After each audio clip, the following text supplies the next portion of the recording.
RealLyfeStreetStarz, man. Young legend in the building. Let's go. Goddamn Bobby Sessions, man. We back, and it feels like you never left, man. But damn it, on the other end, it feels like you've been to the stars, man. Been to the stars and back. It's good to be back. Yeah. I got to say this, man, because last time you did this interview, I went to your show. You sold it out. You demolished it, and then you got signed. You know what I'm saying? Appreciate that, man. And one thing you always talk about in the interviews is manifest, manifest, manifest, and to see it actually happen from where you're at now to you getting the Grammy, I just, man, I sit back proud because for so long we as Dallas natives always say, man, we want to root from somebody for Dallas to do it big, and to watch you blow from outside the city, you gave a lot of people hope that. I seen a lot of underground hip hop people like Raw Elements, people that know you like, bro, we got one. We got one. You know what I'm saying? How does it feel like you were underground lyricist that everybody knows, we watched you grow, you did it, and now you gave everybody hope. How does that feel, bro? Man, it's inspiring. And that was the goal even back then. We knew that the whole plan was to give out a lot of inspiration to show people that certain things was possible. Because when there's no example set, you start buying into this false narrative that you have to go to LA and New York and all these different places in order to manifest things, in order to bring things into reality. And we always knew that this was possible. And the Grammys, or having a #1 record on Billboard, or signing is just a receipt to something that we knew was true even back then. So speaking on false narratives, man, you know, you're right there. People do think there's a cheat code to this thing. Sure. And again, we kind of, traject your story up until the point where, our last interview, but then, like you said, you got signed. How did that come about, man, as far as with the Def Jam situation? How did everything come about? So 2017, last time I was here, that was a big year, because I was the shows I was throwing started to get bigger and bigger. And I think, that House of Blues show, and I did the interview for that, even that Triple D experience that I had, we had like the Triple D Double XL. Right, yeah. So that was a great event, and things just started to build. So at the time, as I was performing that music, I was making the early demos of what turned out to be Revolution Chapter 1 of Divided States of America. There you go. And then I played it for J Dot, my manager, and he was like, "Yo, this is crazy." We had like the Like Me record and a lot of those songs, and he's had a relationship with Paul Rosenberg, Eminem's manager, for quite some time, and we knew that he was gonna become the CEO of Def Jam, so he went out and played him some records. He's like, "I gotta meet this guy." So they flew me out to New York. I had a meeting with Paul. I explained the vision, me and J Dot, and he explained his vision for Def Jam. Realized there was some synergy there, and it was a perfect fit, and I was signed shortly after. I'll be honest with you, I remember you uploading an Instagram video, you was chasing the cop. I just thought that was the live. I said, yo, this is a sick video, bro. Where did you come up with that concept, bro? We all in art, and great art. You was really trying to catch him too, bro. I mean, yeah. I had a good reason to, but yeah, that was the Like Me video. That was the first song that came off of Revolution Chapter 1, and that was me, J Dot, and Jeremy Biggers, who ended up directing the video. We all just sat down and wanted to make a piece of art that really reflected what a lot of us felt about what was going on even before that time, what was going on during that time, and what's going on as recent as yesterday with the same shit that's going on. And we always see videos of police officers harassing, chastising, chasing us, so I wanted to show the terror in a cop's face of being chased. And even though I didn't harm the cop, and the actor playing the cop in the video, we wanted to show, you can clearly see that regardless of what the role is, a role reversal, this is a fucked up situation and we need to stop it. And I feel like the role reversal is a good way to highlight that point, and that's not the way to police people that you're supposed to serve and protect. Right, and while you're on that subject, man, and topic, I do want to, get your take on, not only the verdict of Officer Chauvin, but also, just the George Floyd situation itself, the riots that that was going on throughout 2020. you're what some people might call a conscious rapper as far as talking about what's going on in the world. So you see some artists that did come out and, you know, touch on that. You yourself, of course, had, you know, touches on that. But as far as, you know, when you're posted back, you're looking at the news, like, what are your thoughts as far as what's the problem and what's the solution that you feel? Well, what happened in 2020 with the riots, it was just, this had to happen. It was a necessary thing. It's like, you can't keep poking the bear over and over and then not expect for it to retaliate at some point, and that's what happened. You have people that have seen our generation is going through something, the generation before that is going through something, and on and on and on. And it's like, there's a certain point where we just had enough. So the George Floyd execution that we all witnessed on video, that was the straw that broke the camel's back. So people just had enough. And then when you have a pandemic where people had been placed out of work, they got family members that done passed away because of the current administration's mismanagement of that whole virus and how to contain it and how to stop it. You have people that are already down to that last thing, and then you're killing us on camera, like, again. It was just a straw that broke the camel's back, and I feel everything that happened was necessary. But if you look at stuff we was talking about that back then, we all knew this day was coming. We didn't think it was gonna be a pandemic and all of these other things that was going to bring these things to light, but we saw this day coming. It's only so much you can do pushing somebody into a corner before they swing back, and that's what happened. In regards to the verdict, obviously it won't bring George Floyd's life back, but I do think it's a moment that should be championed and celebrated in our time that we got this guilty verdict, because it is one great step and a great stride in this marathon of social justice and holding people accountable for murdering people without having ever suffering any consequences. There is a precedent that's now being set that if you do this, we're gonna use social media and all these tools, and we're gonna galvanize together to make sure that you're held accountable. And I think this guilty verdict will make a cop or someone in position of power that was thinking about abusing their power think twice before they do it, and I think that is a victory. That's what's up. Now, I want to touch on, you also had a song on the soundtrack. I think it was The Hate You Give, or, and I thought that was dope. That was the first time we seen Bobby Session, you know, you get signed, you put out this dope album, dope visual, and all of a sudden you're on the soundtrack. So for me looking in, I'm like, damn, hey, Def Jam turning up, like y'all doing the thing. How did that come about to where you end up being on the movie soundtrack with another visual that kind of like the George Floyd situation touched on these topics? So, excuse me, Def Jam did the soundtrack for The Hate You Give, and with my personal story of my cousin James Harper losing his life. He was unarmed, and he had got killed by a white police officer back in 2012 who thought he was reaching in his pocket for a weapon, and after he executed him, they looked and saw that he didn't have any weapon in his pocket. So Def Jam was aware of my story in that aspect, so when it came time to make music for this film, they had reached out and we got an opportunity in New York to get like a private screening of the movie, and we went and we saw it and we was like, yo, this is crazy, like we gotta be a part of this. So we made the record, The Hate You Give, which ended up being the title track for the movie and the soundtrack. And they fell in love with the record. The big shout out to the director, George Tillman, because he was big in making sure we was able to get a music video shot. So we went and shot it in South Dallas, which one of the first times you've seen like a real like movie set looking thing. And we shot it at my grandma's house, and like I had all the family there from the sisters and this kid, and it was everybody there. It ended up being a moment to connect a real story that's real to us and connect it back to the film. Like, this ain't just some entertainment type shit. Like, this is real. This is real.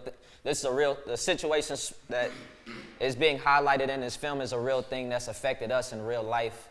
And we were happy to have that opportunity to keep my cousin's name alive, but for everybody else that suffers this, that doesn't have anybody to speak on it, or there's no platform and no resources to highlight it, we're doing it for them too, and that was a big thing to be a proud of, for sure. Wait, and you said the movie wasn't named, but y'all named the song, and then that turned out to be the movie's name, or was it already named and you just kind of went in with the name of the song as well? The latter, yeah. So it was already called The Hate You Give, which They said it was inspired from the Thug Life acronym from Tupac. The hate you give little infants fucks everybody. This negative energy that you give to our young, and this racism and all of this oppression that manifests itself into something negative later based on this energy that you poured into us when we were young. So we was like, well, the song we made, it felt like that. We didn't want to call it nothing else, so we sent it in as The Hate You Give, and they was like, this is it. There you go. Now, speaking of movies, you know, for those that, you know, went out, was waiting to get out to the movies, people ain't been out to the theater in forever. Coming to America, Part 2, Coming to America. Yeah. Arguably the first one, arguably the greatest movie of all time. Arguably the greatest movie of all time. And, Yeah. you know, and I ain't gonna lie, we actually went to a theater to watch it. We like, hell, we're gonna get out and go to a movie. We ain't been to a movie all year. And sure enough, we on the screen, we see. I've never seen that. For real, like on the screen. It is, you know.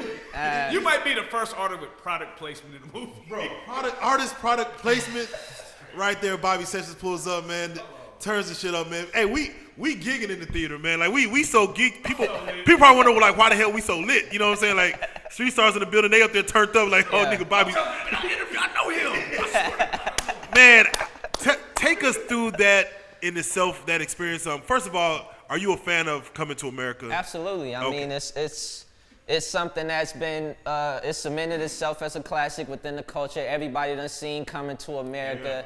Everybody done seen people dress up like the characters for Halloween. We've all, that movie is like a part of our culture. Not even just for black people, like everybody done seen that movie, and it's literally one of the most successful comedies in the history of cinema type shit.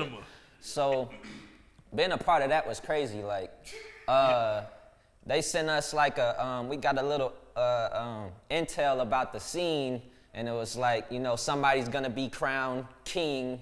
So it's like, what's gonna be the soundtrack to them leveling up, you know what I'm saying, to that level or whatever. So it's a producer that I've been working a lot with who actually did pretty much all of Manifest. It goes by AJ Ruined My Record. Okay. And I'm like, yo, I need something that's, if somebody's gonna be crowned king, what's the soundtrack to that? Like, if that's being played in the palace, like what is that gonna feel like? So he starts making the beat. He sent it off to a frequent collaborator of his, a producer named Blessed out of Atlanta. He put his sauce on it. I got it back. I'm like, yo, this is perfect. Like, this is literally perfect. So I went in, I did my verses, I did the I'm a King hook, and we sent it off to Paramount, and they was like, yo, this is perfect. And then with COVID still happening, the theatrical releases again shut down or super limited. Shortly after Amazon acquired the streaming rights in America to be able to stream the film. So it was like, you know, how can we make this bigger? And they was like, yo, what if we put Megan Thee Stallion on it? The hottest female rapper. How about we do that? I'm like, yeah, let's fucking do that. So she had texted me and was just like, yo, like I'm listening to the song, it's crazy, da-da-da. I'm writing my verse right now, and I'm just like, yo, like, this gonna be crazy. So a couple days later, I got her verse back, and then, you know, she talking about generational wealth, and then she flipped my I'm a King hook to I'm a Queen. So it's like we was able to complete the kingdom, so to speak. You can't have no kingdom with just a king and not the queen. And I was like, okay, this is perfect.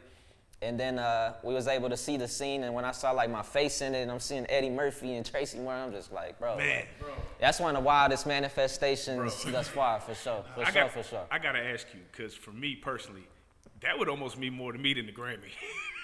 Coming to America, bro. That's a hood legend movie, bro.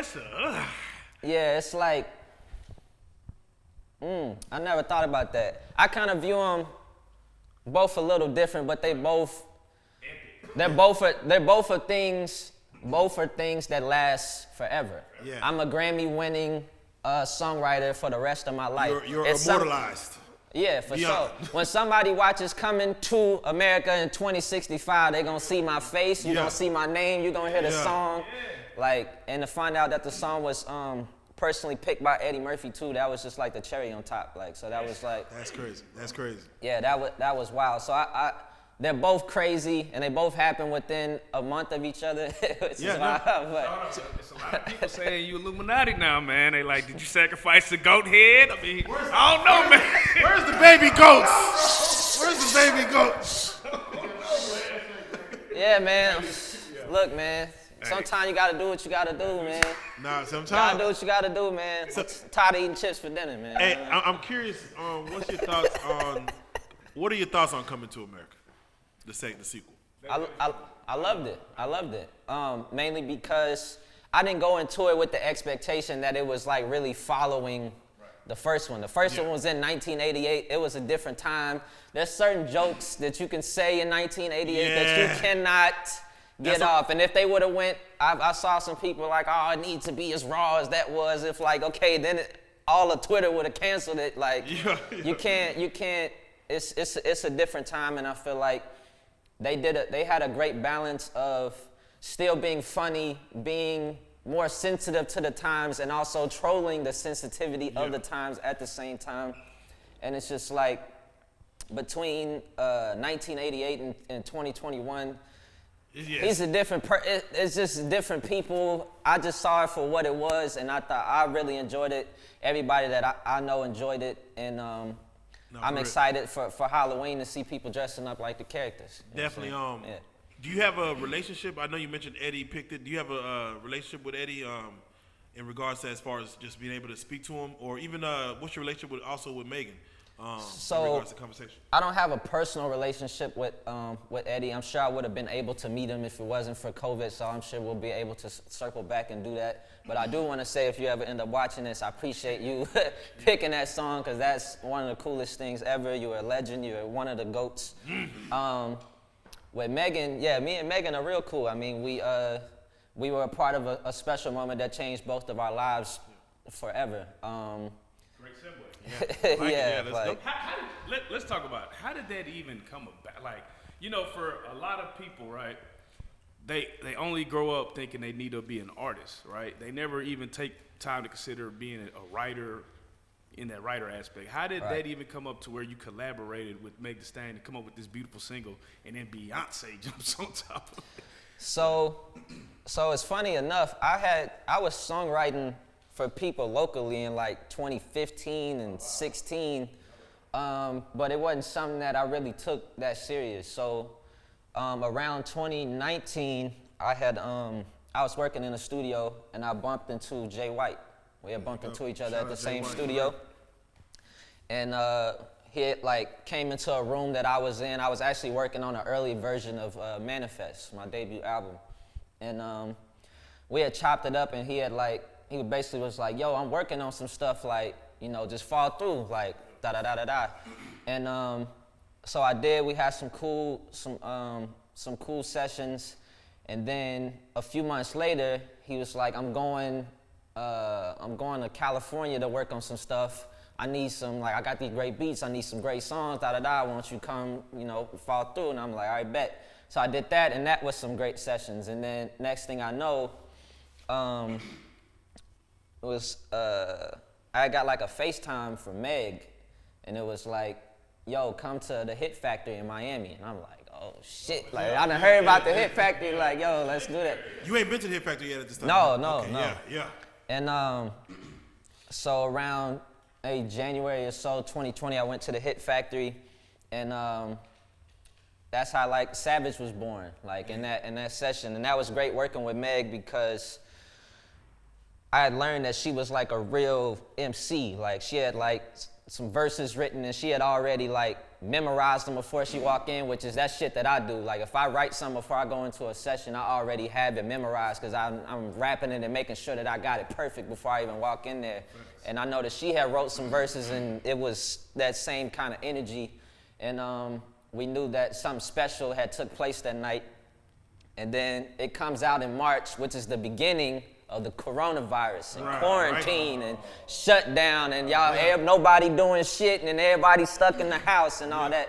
And ended up being a blessing for the song, in the sense that since everybody was stuck in the house, people were very bored, which led to them getting on TikTok. And then when people got on TikTok, there's a young woman, I think her name was Kiera, and she created the dance. And then everybody started doing the dance, and then Janet Jackson started sharing it, and it's like so many people started posting it, and it became the activity that you had to do to feel some kind of happiness in this very uncertain time, and then it just blew up. And then how did you move around at the time as it's blowing up on TikTok? You going around telling people, yeah, I wrote this? Yeah. Nah. Or do you just keep it like, oh, that's just one of those?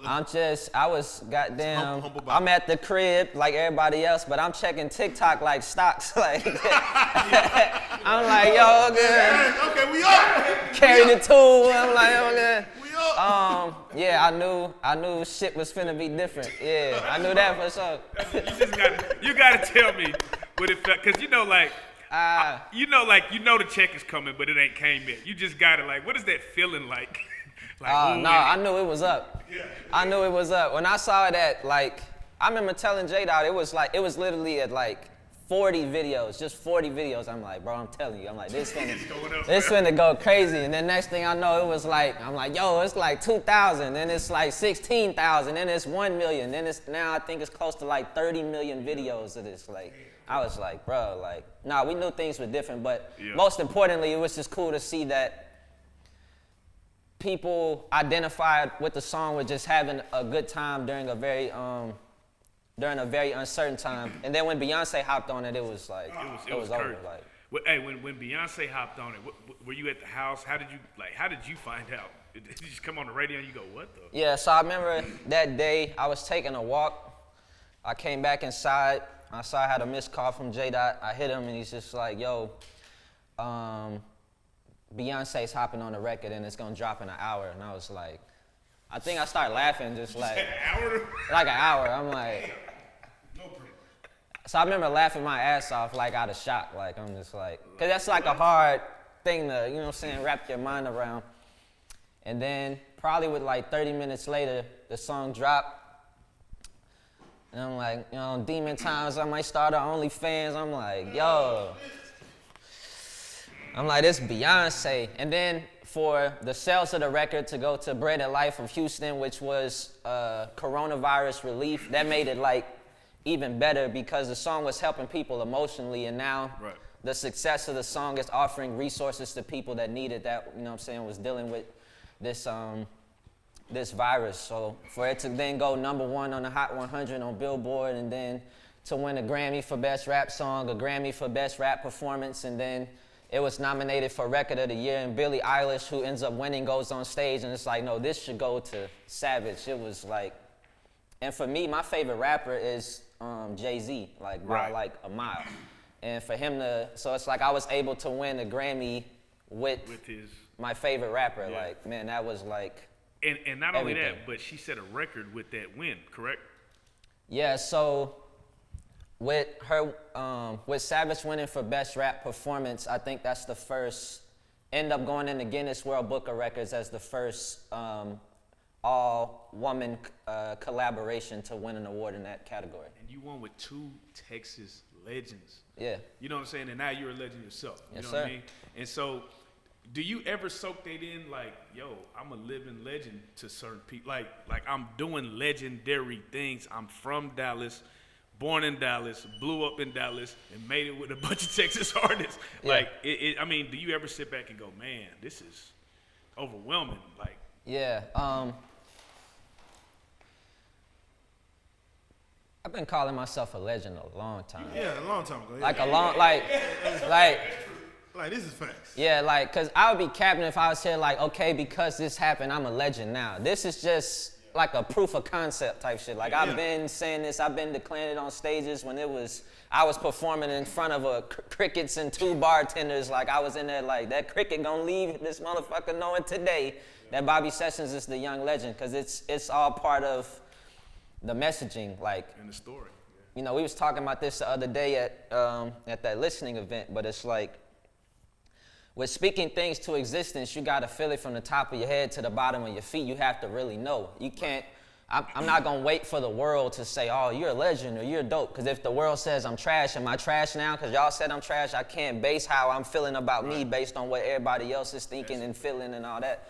So I was able to see a future for myself back then. So since I was able to see it, I'm gonna speak it right now, and that is how it ended up manifesting. I don't think if I'm not calling myself a legend and putting that energy and that pressure and that expectation on myself, I don't think some of these other things manifest, because I wouldn't have had the confidence and the certainty to step into the rooms with the confidence and the ability to close that, you know what I'm saying, that I have now. And that's all been a development mentally and emotionally, and that has almost like spilled over into the artistry. And with the music that I'm making now, it's almost like a guide for people to do the same thing for themselves. Like, I don't feel like Bobby Sessions is an anomaly. Yeah. I don't feel like it's this special case. This is a case that works, but it's with information that I feel can be used and applied for a lot of different people with a lot of different things, and that's the why behind why we're doing what we're doing. Outside of music, man, let me ask you, as far as winning a Grammy, does that change the phone calls? That change the DMs? Oh yeah. Yeah. What turned up for you right after that name is said, and you know? You said what turned up? Yeah, the what price. Turned up? The price turned up for sure. That's facts. Yeah, the price turned Is that up. automatic? Maybe that's a J-Dot. Maybe that's a J-Dot question. Is that automatic? I see a lot of Balenciaga on you. How much money they pay you? Like, you know, it's funny because you see a movie and they always say Academy Award nominated.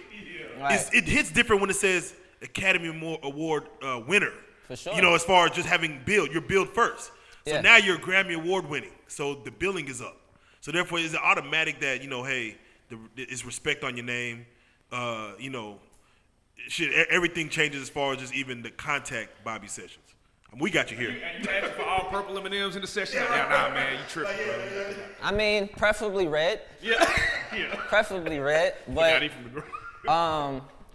but yeah, I mean, it definitely raises the price. I mean, I feel like, but how I feel, I'm gonna always be underpaid, because I'm gonna always make sure that the service and the value that I provide is more than whatever I get paid. Yeah, that's always. So if I'm getting $100,000 a show, I'm gonna give you $1 million performance. If I got $1 million for a show, you're gonna get a $10 million performance. Like, that's how I'm gonna always be underpaid, because I'm gonna make sure whatever I'm getting paid, I'm always gonna give more value than the money that is given to me. So there's a lot of things that's been different. When you get a #1 record, things are different. When you get signed to a major label, things are different. When you're a part of a Coming to America and you hearing the song during the Super Bowl, things are different. But the energy is the same. It's like we're just striving for greatness every day. So it's like, yeah, things are going up, but the attention to detail has went up 10 times more than the price ever will. And that's always going to be the energy moving forward. There you go.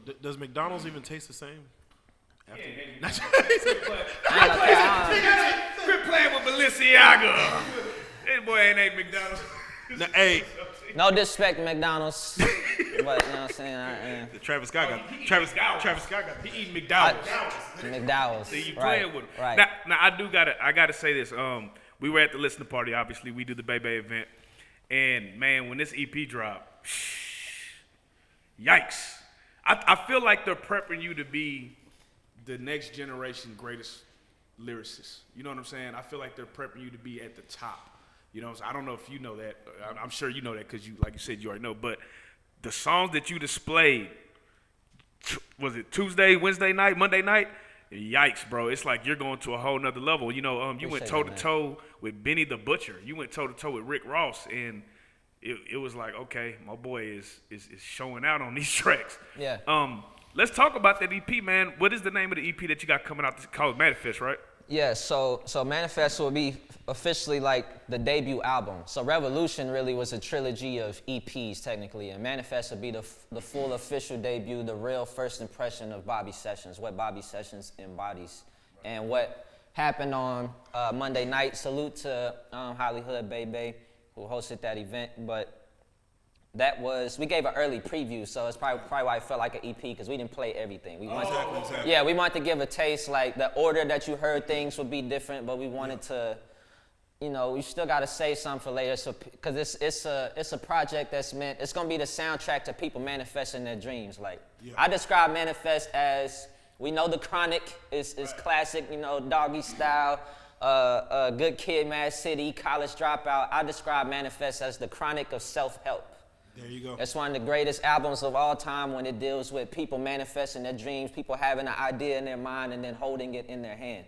Manifest is the soundtrack to just that. So people like Rick Ross is one of my favorite rappers. J-Dot will tell you, like, you know, I upon every major deal that gets closed in my life, I play Tears of Joy by Rick Ross off Teflon Don every time, because it gives me a feeling that's just like we done manifested some shit. We done overcame some obstacles. We done jumped some hurdles to get to where we need to get to.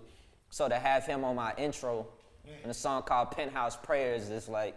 But you got like Teflon Don Ross. Oh yeah, I got quintessential Ross. Quintessential Ross, the GOAT of luxury rap Ross. That's the Ross that is on there. And the visual for that is gonna be crazy too. Yeah, with me and Ross. I can't even imagine. Gold Rolex with Benny the Butcher and Freddie Gibbs. One of the first times you ever in the history of music have heard a DJ Screw sample on a boom bap beat. You ain't never heard no shit like that in your life. So it's like pay attention. And yeah, these are great records. These are gonna be classic records, and also the one that went crazy, the Triple Deity record. With the Erica sample, like. Bro, with the Erica sample, man, it's like you touched the heart of Dallas with that motherfucker. Man, I can't wait for the world bro. to hear that. In regards to that, and then you also have another one with Bebe, man, that just sounds like, bro, it sounds like when I go into a party at a wedding and it's time to play that one joint that we gonna two-step to, man, that we gonna create a little dance to, man, it sound like you got you one for real. Man. It's like, I appreciate you saying that, bro, because that's the intention. Again, coming out this pandemic, you know, it's good to go back outside and just have fun again. Like when you thought about going to the skating ring or pulling up at the Candy Lady or pulling up and just having like a good time, like that energy, and like Dream More Doubt Less, that's the name of the song, featuring Hollywood Baby. It's a record that it's timeless. It feels good. It's just a record, when you hear it, it makes you feel good. We haven't played that song in one setting thus far where it wasn't at least one or two people that got up and just started dancing. People that don't even dance for real. It just does that. You staying still just don't seem right with that song. I can't wait for the world to hear that one too, Thanks, man. Man, I want to ask you, man, for someone to really kind of get to know your story and get to know your life, man, would you say the track featuring Hove is a song that they could go to just kind of understand your journey up until where you are now? Man, that is an incredible question. Yeah, featuring Hove, so that's been a part of my Manifest Monday series. We've been doing it every Monday. Every Monday I put out a freestyle leading up to the release of Manifest. And featuring Hove is one where I'm kind of detailing, like in the first verse of it, my childhood, growing up in Pleasant Grove, and then detailing, you know, me getting to high school and me trying to figure out what I'm gonna do with my life and my failures as an athlete, and realizing I'm not gonna go to the NBA, I'm not gonna go to the NFL, so maybe I should go to school so I can be like Stuart Scott or Stephen A. Smith. And though I enjoyed that, I love sports, I love talking about sports, it wasn't pulling at my heart like playing sports was, but I realized when I was in high school, it was, while I was smoking weed before school, it was people coming in lifting weights before school started and lifting weights after school started, and they had a love for it that I just didn't have, and I learned it. I'm like, so there's no way I'm gonna compete with somebody at UT.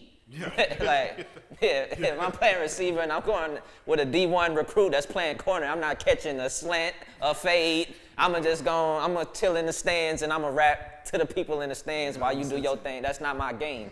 So that song details me figuring that out and having that self-awareness to know, okay, this ain't it. So when I got to school and I saw the open mic, that my fire started to burn way brighter than it ever did playing football or running track or playing basketball. It was a different like flame where I was like, okay, this is what it's gonna be. And that freestyle does detail that. That would be something to see for people to get an understanding of my story, for sure.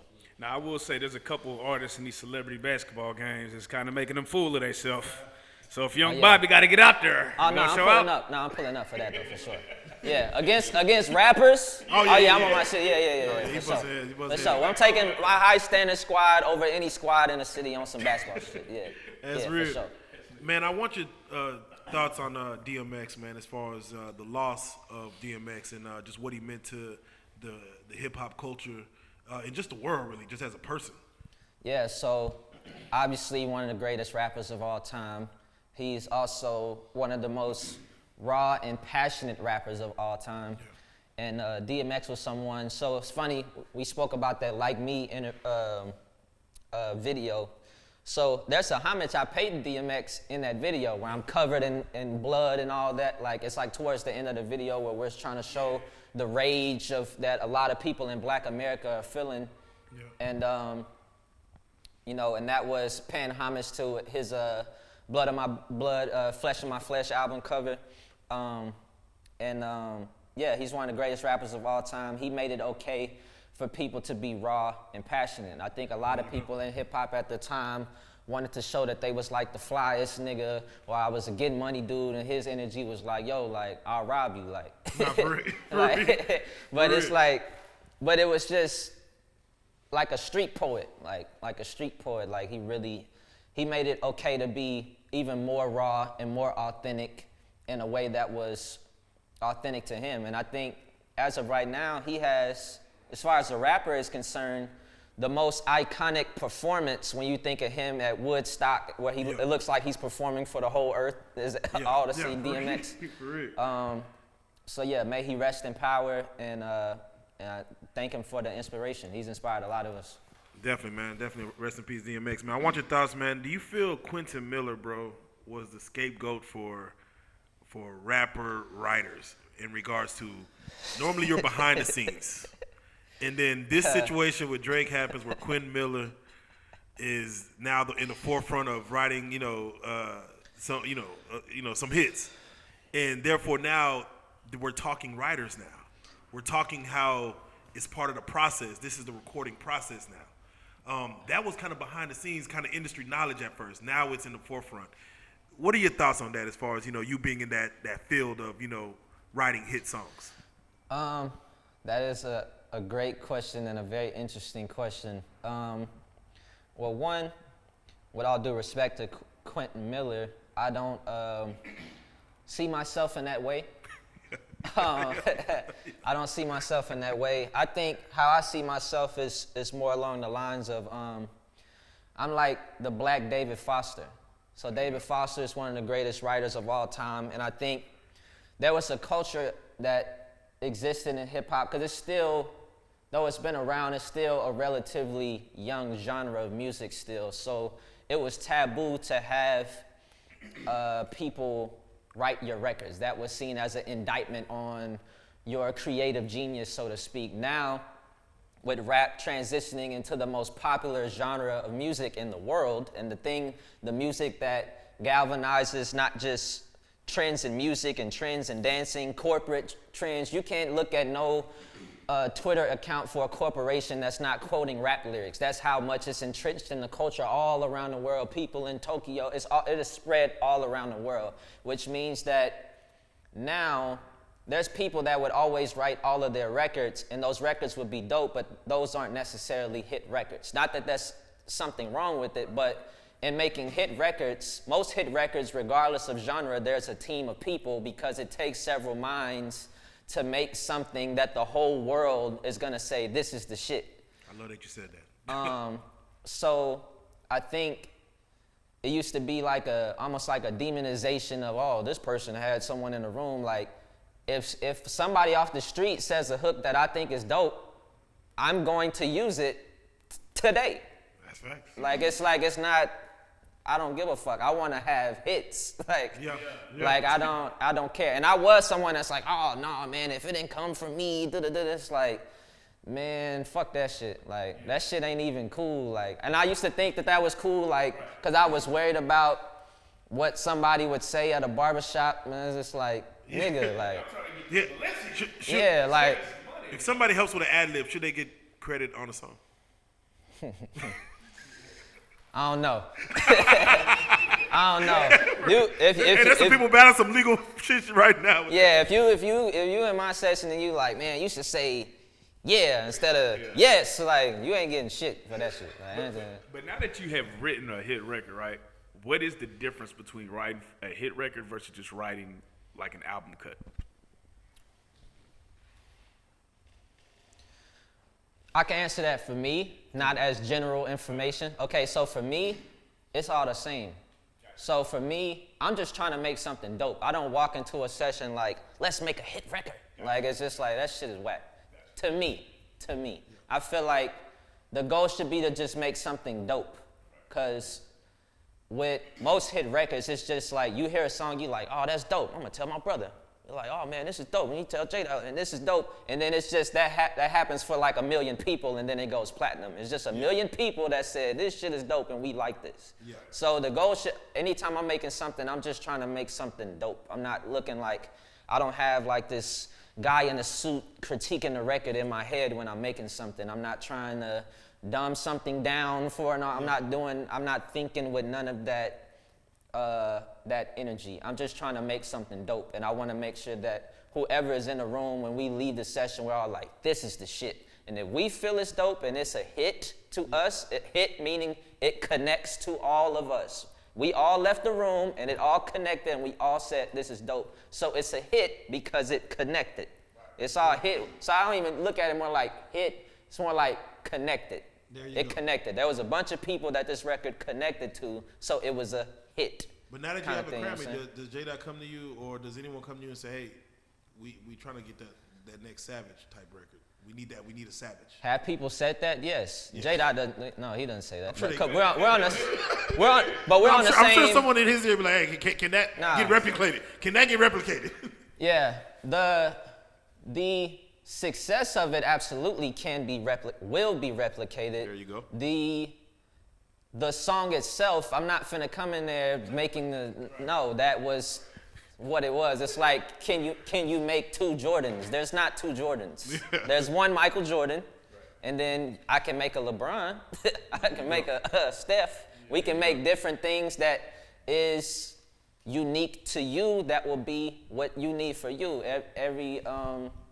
But that's the goal. Like I said, Black David Foster. In this era, going into the 2020s and 2030s, it's gonna be something now where it would have been like, you got somebody in working on your stuff. Now it's gonna be a flex to do it. It should be a sign of respect. Like, oh, you brought Bobby Sessions in? Okay, you're trying to make something great. That's the trail that we're blazing as of now. So does Bobby Sessions sign an artist? Does he have merch? Like, what is, beyond the music, what is next for Bobby as a whole?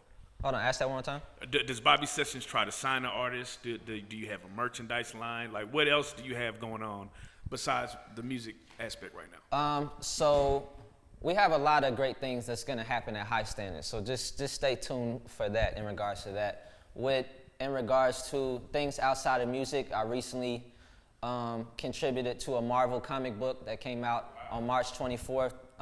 So that's a great author, another great writer by the name of Ta-Nehisi Coates. He did the Black Panther series for Marvel, so it's like 25 different issues of this like Black Panther story that he's telling throughout these 25 issues. And I contributed a short story to issue 24, and it's a story about the power of positive affirmations, like you telling yourself that you are wealthy, or you are rich, or you are healthy, or you are beautiful, or you're strong. Like, those are all affirmations. So I wrote a story on how positive affirmations, you speaking positivity over yourself, how that can heal your body and help you tap into your own superpowers, so to speak. Like, I am a legend, for example. That's an affirmation. So I contributed a story about that to a Marvel comic book. I'm gonna expand that to books and motivational speaking and a lot of different things, but music is just the first vehicle to get into all of these other different mediums of still expressing the same messaging, which is people maximizing their potential. I'll be honest with you, man. There's a lot of people that say, man, I'm independent, but man, since you've been signed, it seems like some great things have been happening. Would you say that, a lot of, how it is in the South, we always are independent, but it seems like for you, I'm watching great things happen for you while being on Def Jam. Would you say that more people need to reconsider, like, maybe you should, it's okay to get help? We're so anti-help in the South. You know what I'm saying?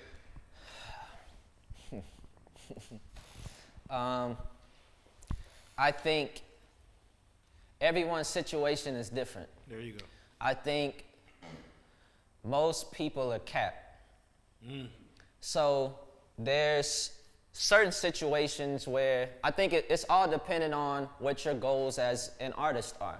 So if your goal is, okay, I want to make, let's say you built up this big fan base, you're making a lot of money from music already, and you don't have no desire to headline a festival in New Zealand, and it's just about like, I just like getting money and doing that, and you already got a buzz and then a label approach you to sign you, you may not want to take that situation if you're in that particular situation and you have those particular goals for your career. If you're somebody that wants to tour the world globally and want to be one of the biggest artists in the world, that's going to be extremely difficult to do without getting some type of major backing. Now, they're not there necessarily to save you. A major label to me is more like you have to create your own flame, and then they're like a big fan. Yeah. But they can't really fan a flame that isn't there, whether that flame is a buzz that you have or it's your talent, and then their fans end up being the resources that are provided for you. But I think everybody's situation is different. What you should do is based on what your individual or team's goals are in regards for you and your career. With that being said, what I mean when I say people are cap, and this kind of goes back to like the songwriting thing. It's not that people don't want to bring people in for the sake of what someone's gonna say at a barbershop. A lot of people have these egos that's based on this insecurity. You scared that somebody gonna have an idea that's better than yours, or you're thinking like, oh, if I have $1 and I bring in 2 people to help me, then I gotta split that dollar up. Right. But it's like, nigga, you have $1. That's fair. So if you brought somebody in, like you have $1, like it's a culture. We got a culture with a lot of people that's happy to be the boss of nothing, to own. So, but I'm gonna say it, man. I'm done because I'm sick of it. I'm sick of it, bro. I'm sick of it. The music industry will come in like, I got $100. Man, listen, bro. It's a lot of people that's cool with having 100% of nothing. You got a LLC of we sold no records. That's the record company. We ain't sold no records. Niggas done. All independent. Bro, it's like, yeah, it's all independent. It's like, I can tell. I can see that it was independent. I could tell, oh, I know, man, I recorded myself. I mixed it. I mastered it. I produced it. I don't need nobody. I ain't never asked for nothing. It's like, I can tell. Yeah. I can tell you didn't ask nobody. You need to ask somebody. Ask, bro. No, Yeah. You remember go to school, they said, if you don't understand, raise your hand, ask, nigga. Like, ask somebody. Like, we talk about Jordan, we talk about LeBron, we talk about people that are great. These people got teams. If Michael Jordan had a coach, you don't need no coach. Yeah. You better than Michael Jordan. He didn't come in with his own league. You're more of a killer than Michael. Like, no, you're not. You're not. Teams make great things happen. Though the great things you see, the people that we idolize and look up to, they had teams. Even if you didn't see them on camera, when whoever you saw in the face of that camera, when they got off the camera and they took these mics and all this shit off, there was a team of people advising them and giving them some perspective, or even just for the sake of checking them when they on some bullshit. You need a team of people to do something great. And we got this whole culture as a people, like, I don't ask for no help and I don't do it.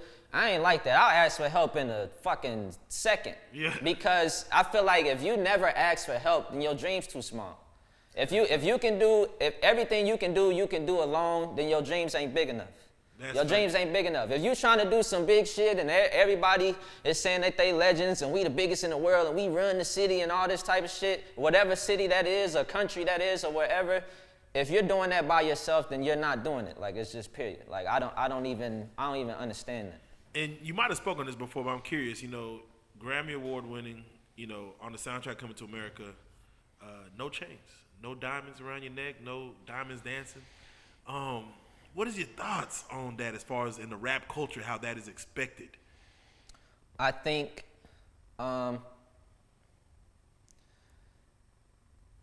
it depends on what the reason you're getting it.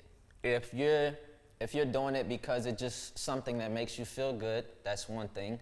If you're doing it because you need it to feel like something, then that's bad.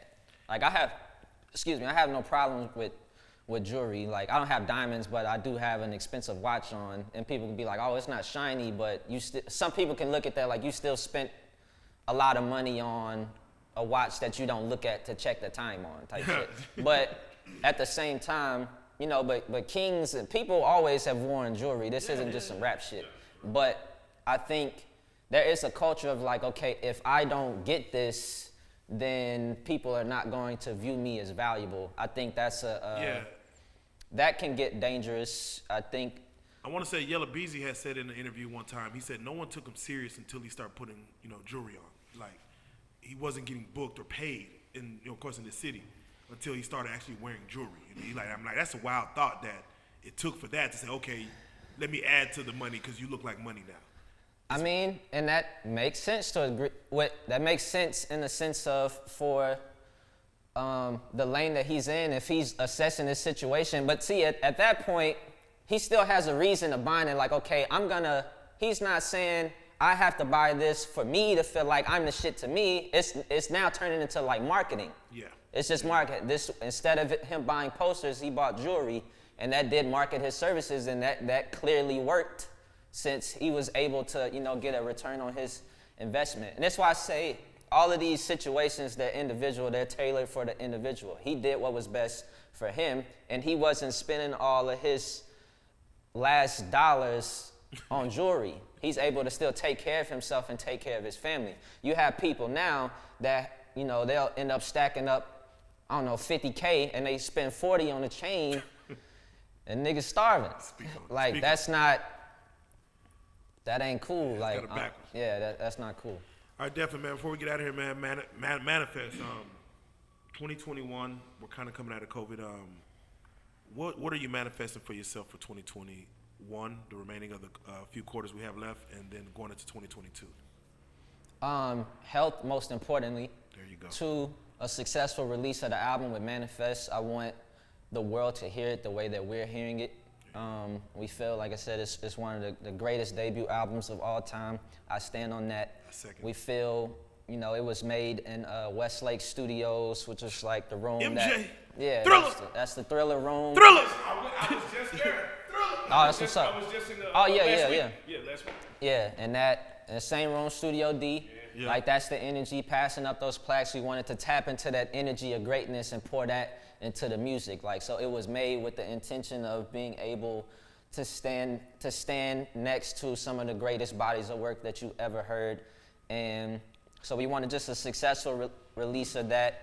We have things that's even planned, even post that, but, you know, as of right now, the focus is Manifest. The focus is Manifest, getting this material out to the people for the people to see the visuals, and then hopefully with, you know, with coronavirus slowing down, would love to get back on the road, because that's my element. I love making music, I love writing music, but performing music is... Bobby puts on $1 million show with a $1,000 budget. Yeah, like, for real. Like, we want to always, like... That's why I feel most like myself on stage. Like, I had to turn that version of me off when I leave, because it's intense.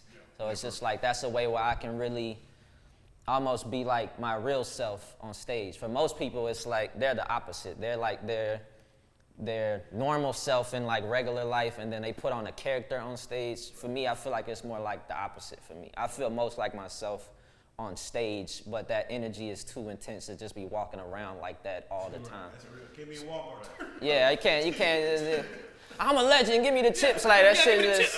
Yeah, like that's just too much energy. So I want to get back to being on stage, because that's the area of this industry that gives me the most joy, and that's the one that I'm most eager to return to.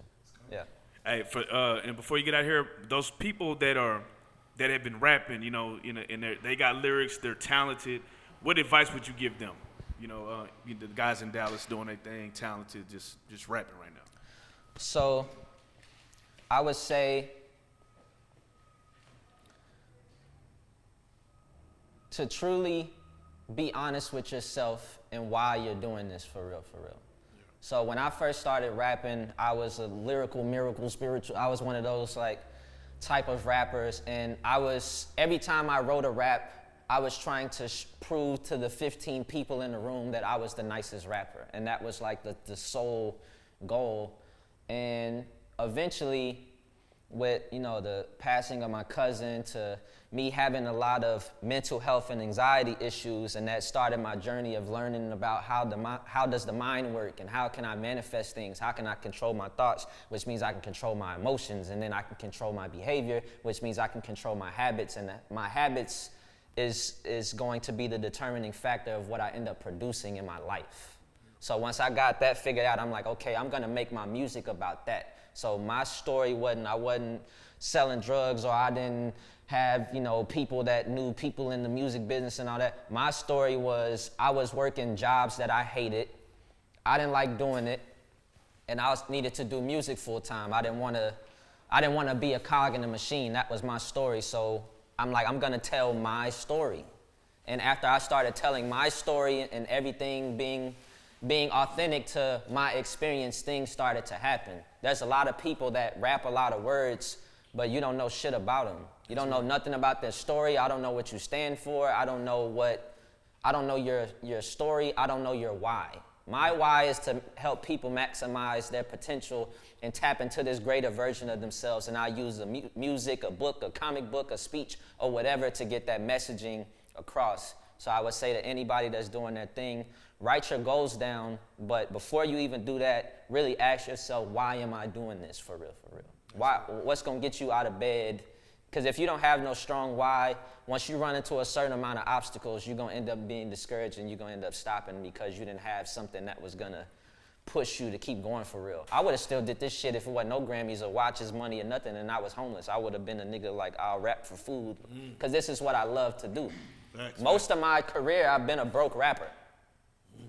Like, I've spent most of the years of me rapping, I've been a broke rapper that was making no money, but this is just what I love to do, so that's why I keep doing it. So when I deal with adversity or obstacles, it's nothing, because the pain of that obstacle it's not stronger than the love and the joy I have for the craft, you know what I'm saying? So really ask yourself why you're doing what you're doing, and then reevaluate your situation from there. And is there any artists in Dallas that you kind of got your eye on that's kind of popping, if anybody? Say it again? Is there any artists that you like to name drop that's probably shaking and moving out here that you... That I like Jason Lyric. Shout out Jason Lyric. Yeah, I like Jason Lyric. Yeah, I know, for real. Shout out Jason Lyric. Yeah, I like Jason Lyric. I like TYE. Shout out TYE Harris. And people that don't get enough love, like Yellow Beezy. There you go. You know, when you get to a certain thing, you kind of like, people act like you don't count or something. Like he wasn't open enough for Chris Brown and like had one of the biggest records in the history of. That don't come around at all for some people. A lot of people. So yeah, so I want to say salute to Yellow Beezy. Like, yeah, I think he deserves his flowers. There you go. There you go. Yeah. And for those that you know, with the Manifest Mondays, with the music dropping, for those that want to get at you, follow you, tell them how to get at you as far as on social media. Tell them where to find the music. Yeah, so you can go to Bobby Sessions TX on Instagram, at Bobby Sessions on Twitter. We got the music videos, Cog in the Machine, Penthouse Prayers, Bobby Sessions and Rick Ross, the Gold Rolex, Benny the Butcher, Freddie the Gibbs. Got the Dream or Die Less for Hollywood. Dream or Die Less, Hollywood, baby. Yeah, just we got a lot of content that's dropping. Of course, please subscribe to my YouTube, Bobby Sessions, and that's where you can be, so you can be ready for all the new releases. This is gonna be one of the most legendary runs that you've ever seen. No, for real, nothing but heaven. And any shout outs you would like to give, man? I would like to shout out to High Standards. I would like to shout out Def Jam Records. I would like to shout out the producers, AJ, Run My Record and Scales, that produced on Manifest. And I want to shout out the city. I want to shout out Dallas. Shout out to you, man. You got a Grammy and came back, man. I say, yeah, you know, we talked to a lot of artists that, you know, yeah, we tell them don't get too lit to forget us, man. And, you know, we got you way back when, again, as you said, you weren't rich your whole career. No. And we got you back then, and for you to, you know, see the accolades that you have, and then you come sit right back down here just from a, hey, Bobby, can you come in? Like, oh, you already know. That just goes to show how grounded you are, how real you are, and just how the love you give back to even the city that you come from, man. So it's a blessing, bro. It's not even a goddamn discussion. You are a real life street star, man. Bobby Sessions, Grammy Award winner. Bobby Sessions, the young legend. Manifest, man. Appreciate y'all, man. Thank you. We here.